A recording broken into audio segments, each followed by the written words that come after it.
it didn't feel diverse as I was growing up, but all the friends that I had were Jewish, everyone, and I was this Baptist kid.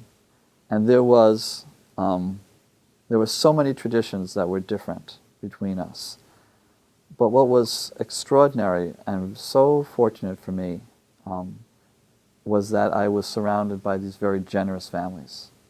So that I went to all the bar mitzvahs. We celebrated all the holidays together. We celebrated Hanukkah. They celebrated Christmas with us. It was a wonderful neighborhood. It was amazing to work together with all this. And we never thought of ourselves as other. I would never have thought of Michael and Harwin as other than me, and I don't think they would have thought of me that way. Though I guess on some level we were, I suppose, on some level. It seems to me that children's books need to take seriously the notion that we are a polyglot nation and that we have an incredibly rich heritage that comes from many, many different groups, and that it is naive to believe, and probably a lie, to say to a kiddo, you can just stay in your own group and that's a healthy thing. Of course, you're going to be mixing together. Of course, that's a really healthy, glorious thing. And it seems to me that children's literature has led the way, actually, in showing how that can be. If you want to really see, I think, in the arts, the beginning of the civil rights movement, you go to children's books in 1930s, and you pick up the Bobbs Merrill, George Washington Carver, Childhood of Famous Americans. You pick up Steve Schneider, the first book of fishing, no kidding. The Gerald and Lorraine Beam, Two as a Team. And you see in the 1930s, 1940s, Garth Williams attempts to normalize and make normative a mixing of races together, to make it odd that you would find it odd.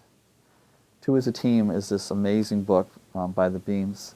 We used to be on every library list in the 1940s and 50s. Here's the whole story. Am I okay if I tell this story?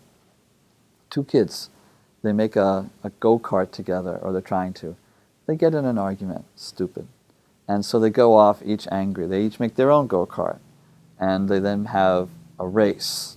And as they race, they knock other people down because they're now being competitive and cause a lot of damage. They now have to repay the damage, but in order to do that, they need a job.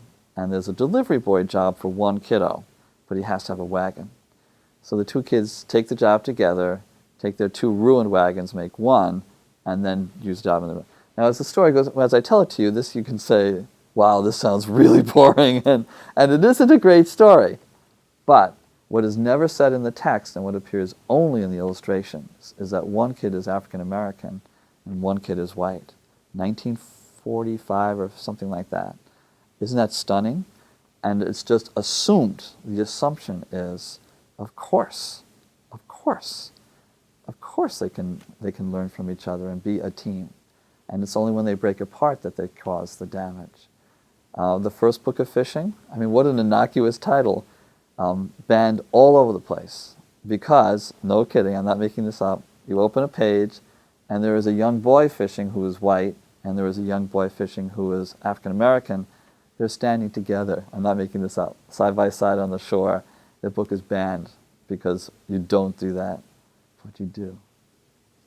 So yeah, I mean, the children's literature has a great and noble history of trying to normalize that relations and those relations, and I think we need to get back to that, and we are getting back to that in really, really interesting ways. And I think publishers are taking much more seriously the whole notion that we need to have authors from many different ethnic traditions, and I hope many different traditions of all sorts, that can show how extraordinary our country is. I mean, it is. It's an amazing thing that you can have this nation of so many different nationalities and ethnicities, and we will work together.